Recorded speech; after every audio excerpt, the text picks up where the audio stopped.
बेसन में दूध को घोलकर आप घर पर ही बहुत आसानी से मार्केट जैसी मिठाई बनाकर तैयार कर सकते हैं। बिना चाशनी के इसको आज हम बनाकर तैयार करेंगे। तो सबसे पहले इसको बनाने के लिए हमें मिक्सिंग बोल में डालना है 1 कटोरी बेसन। क्वांटिटी आप कम ज़्यादा कर सकते हैं, लेकिन एक बात का ध्यान रखना है कि जिस कटोरी से हम बेसन लेंगे उसी से हम सारी चीज़ें ऐड करेंगे। तो यहाँ पर 1 कटोरी बेसन के साथ हम 1 कटोरी दूध का यूज़ करेंगे, लेकिन दूध हमें एक साथ नहीं डालना है, थोड़ा-थोड़ा करके डालेंगे ताकि बेसन में लम्प्स न बने। इस तरह से थोड़ा-थोड़ा करके डालते जाइए और मिक्स करते जाइए, तो आपके बैटर में बिल्कुल भी लम्प्स नहीं बनेंगे। बस हमें इस तरह से 1 ही कटोरी दूध डालना है। आप यहाँ पर अगर 1 कटोरी बेसन ले रहे हैं तो उसके साथ 1 ही कटोरी दूध ऐड करिएगा।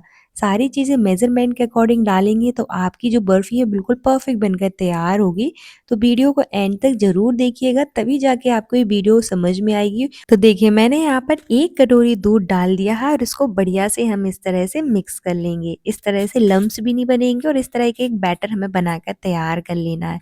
इसको बनाना बहुत ही ज़्यादा आसान है। अगर आपने एक बार इस मिठाई को घर पे बना लिया ना, तो यकीन करिए आप मार्केट से लाना बंद कर दोगे और हमेशा घर पर बनाओगे और एक बार में ही आप इसको परफेक्ट बनाकर तैयार कर लोगे। इसको हम बिना चाशनी के बनाकर तैयार करने वाले हैं, तो इसके बिगड़ने के चांसेस तो बिल्कुल भी नहीं रहेंगे। बस इस तरह से हमें मिक्स कर लेना है। अब मिक्सचर को हम साइड में रखेंगे। अब एक लेंगे हम ग्राइंडर जार, तो उसमें डालेंगे हम चीनी। तो जिस कटोरी से हमने बेसन लिया था उसी कटोरी से लेंगे हम चीनी। तो ग्राइंडर जार में हम 2 कटोरी चीनी डालेंगे। अब आप सोच रहे हैं कि चीनी हमने ज़्यादा ली है, लेकिन अगर आप 1 कटोरी बेसन ले रहे हैं तो उसके साथ हमें 2 कटोरी चीनी की ज़रूरत पड़ेगी, क्योंकि जो आज की मिठाई है वो हम बिना चाशनी के बनाकर तैयार करने वाले हैं।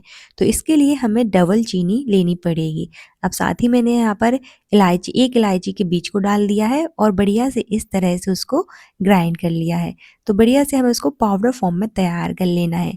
तो चलिए हमारी चीनी बिल्कुल पाउडर फॉर्म में तैयार है। अब दूसरे ग्राइंडर जार में डालेंगे हम काजू। तो यहाँ पर आप 10 से 15 काजू ले लीजिए और साथ ही में ले लिए 10 से 15 बादाम, और इनको भी हमें बढ़िया से ग्राइंडर जार में डालकर इस तरह से ग्राइंड कर लेना है और एक इसका पाउडर भी बनाकर तैयार कर लेना है। तो देखिए इस तरह से हमें बढ़िया से इसको भी ग्राइंड कर लेंगे। अब जो हमने बैटर रखा था बेसन और दूध का, उसको लेंगे और उसमें ऐड करेंगे चीनी जिसको हमने ग्राइंड करके रखा था। यहाँ पर हमने जब चीनी ग्राइंड करी थी तभी इलायची को डाल दिया था ताकि इलायची का फ्लेवर आए। अगर आपको नहीं पसंद है तो इसको स्किप कर सकते हैं।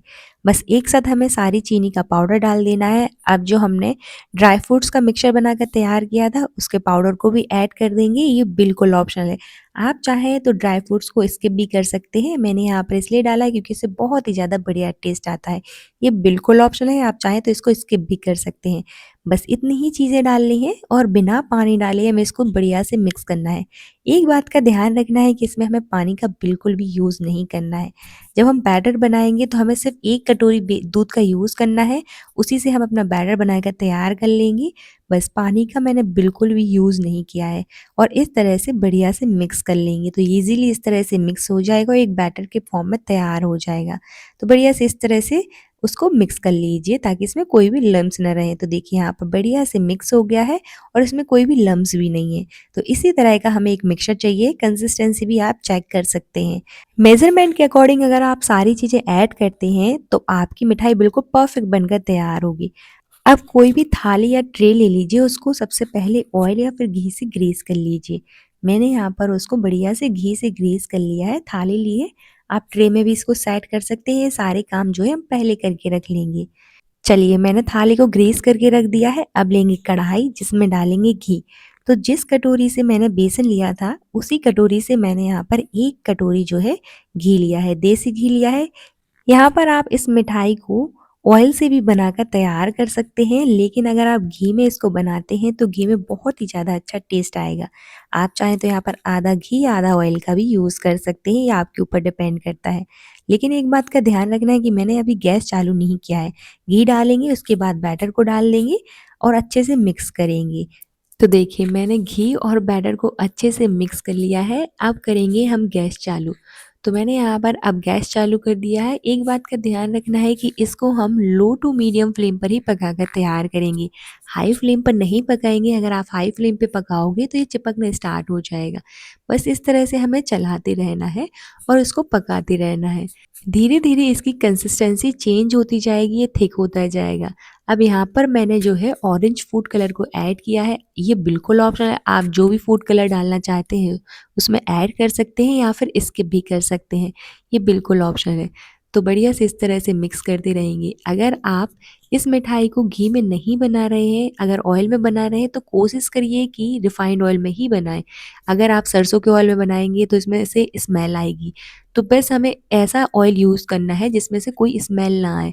रिफाइंड ऑयल का ही यूज़ करिएगा, तभी जाके आपकी मिठाई का टेस्ट अच्छा आएगा। और अगर आपके पास घी की सुविधा है तो कोशिश करिए कि घी में ही बनाएँ, या फिर आधा ऑयल या आधा घी यूज़ कर सकते हैं। बस इस तरह से हमें उसको बढ़िया से मिक्स करते रहना है।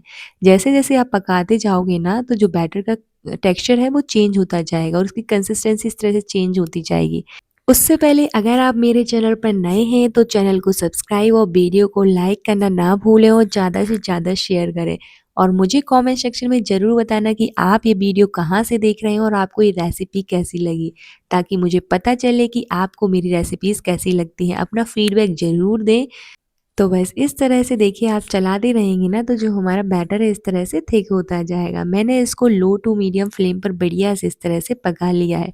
बहुत ही ज़्यादा टेस्टी बनकर तैयार होती है, दानेदार टेक्सचर आता है। अगर आप इस तरह से बनाते हैं तो आपकी मिठाई एक बार में ही परफेक्ट बनकर तैयार होने वाली है। बस आपको हर चीज़ का ध्यान रखना है, स्टेप बाय स्टेप आप फॉलो करेंगे तो आपकी मिठाई भी बिल्कुल परफेक्ट बनकर तैयार होगी। मेज़रमेंट के लिए आप कोई भी कटोरी या कप सेट कर लीजिएगा, उसी से सारी चीज़ें ऐड करिएगा। तो देखिए पकाते-पकाते जो है हमारे बैटर की कंसिस्टेंसी कुछ इस तरह से हो जाएगी, मिक्सचर कुछ इस तरह से हो जाए, कढ़ाई छोड़ने लग जाए और थिक हो जाए तो गैस बंद कर देंगे और जो ग्रीस की हुई हमने थाली रखी थी उसमें इसको ट्रांसफ़र कर देंगे। ये सारे काम जो है हमें गरम में ही करनी है, इसीलिए मैंने थाली को पहले से ही ग्रीस करके रख लिया था। थाली या ट्रे को पहले से ही ग्रीस करके रख लें। बस इस तरह से हमें बढ़िया से स्प्रेड कर देना है और ऊपर से हम कर देंगे यहाँ पर ड्राई फ्रूट से गार्निश। तो मैंने यहाँ पर पिस्ता से उसको गार्निश किया है। ये बिल्कुल ऑप्शनल है, आप चाहें तो इसको स्किप भी कर सकते हैं या फिर जो भी आपको ड्राई फ्रूट्स पसंद है आप उसमें ऐड कर सकते हैं। बस इस तरह से हमें टैप कर देना है, ये सारी चीज़ें हमें गरम में ही करनी है, तभी जाके जो हमारे ड्राई फ्रूट्स हैं वो सेट होंगे। अब इसको ठंडा होने के लिए छोड़ देंगे। तो देखिए ठंडा हो चुका है, मैं हमारी सेट भी हो चुकी है बर्फ़ी। अब इसको हम इस तरह से बर्फ़ी की शेप में कट कर लेंगे। ईज़िली इस तरह से कट हो जाएगी। देखिए बिल्कुल चिपचिपी नहीं बनी है, बिल्कुल भी नहीं चिपक रही है नाइफ़ में। इस तरह से अगर आप बनाते हैं तो आपकी भी बिल्कुल दानेदार मुँह में घुल जाने वाली मिठाई बनकर तैयार होगी और इसको इस तरह से आप इज़िली कट कर सकते हैं। तो देखिए कितनी टेस्टी और परफेक्ट मिठाई बनकर तैयार हुई है हमारी। तो एक बार इस तरह से ज़रूर ट्राई करिएगा, आपको बहुत पसंद आएगी। बहुत आसान सी रेसिपी है। तो चलिए मिलते हैं अब आपसे नेक्स्ट वीडियो में। Thank you for watching.